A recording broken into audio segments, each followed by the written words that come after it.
Democratic Senator Jeff Merkley, who sits on the Foreign Relations Committee, your state, Oregon, one of those 21 states targeted. You've expressed these concerns before also about possible collusion. Walk us through how Oregon and these states get ready for this clarion call from your colleagues today, and any thoughts you want to share on the collusion part of the investigation.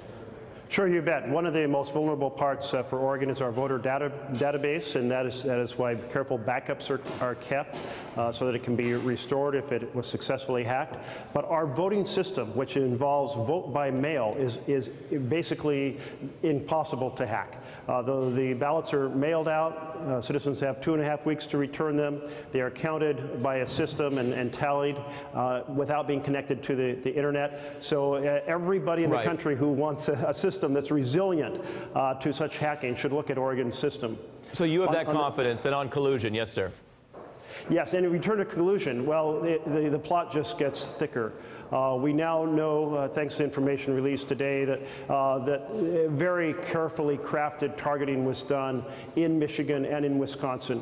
Michigan, which had a vote difference of 10,000 votes, Wisconsin 22,000 votes, in both cases less than 1%. And how did this sophisticated targeting occur? Who provided the insight to Russia on how to target these ads? Senator, are you saying that the circumstantial evidence suggests they would have needed American expertise to do that? Yes, that is certainly the likely result. They had their ads targeted in the concept of attacking issues related to race. Certainly they were engaged in other strategies related to religion. Senator, you're saying the open question is which Americans? We talk a lot about which campaign. You're saying it looks like some Americans helped the Russians, and the bigger question is just whether they were affiliated with Donald Trump or not. Yes, I'm saying it's very likely. Wow. That's very likely, and we need to get to the bottom of who was involved here. And Senator, because your committee oversees the State Department, I have to ask you about these reports the Secretary of State called the president a moron. Your view of how that affects diplomacy or our standing in the world?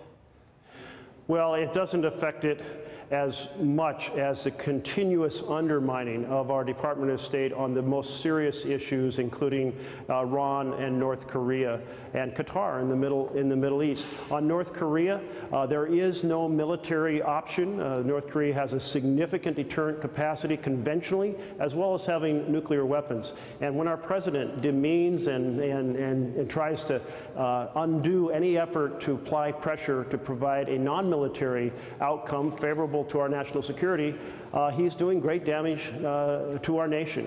And I think Tillerson was trying to find the correct right path to apply pressure, and have the president undermine him is a huge mistake on the president's side. All right. I don't want to diminish the complexity, but it sounds a little bit more like you're more Team Tillerson than Team Trump, at least as it relates to the policy orientation. In this case, yes. Yes, indeed. Senator Jeff Merkley, a busy day for you, and you made some news here, I think, as well. I appreciate you joining us. Thank you, Ari. Hey there, I'm Chris Hayes from MSNBC. Thanks for watching MSNBC on YouTube. If you want to keep up to date with the videos we're putting out, you can click subscribe just below me, or click over on this list to see lots of other great videos.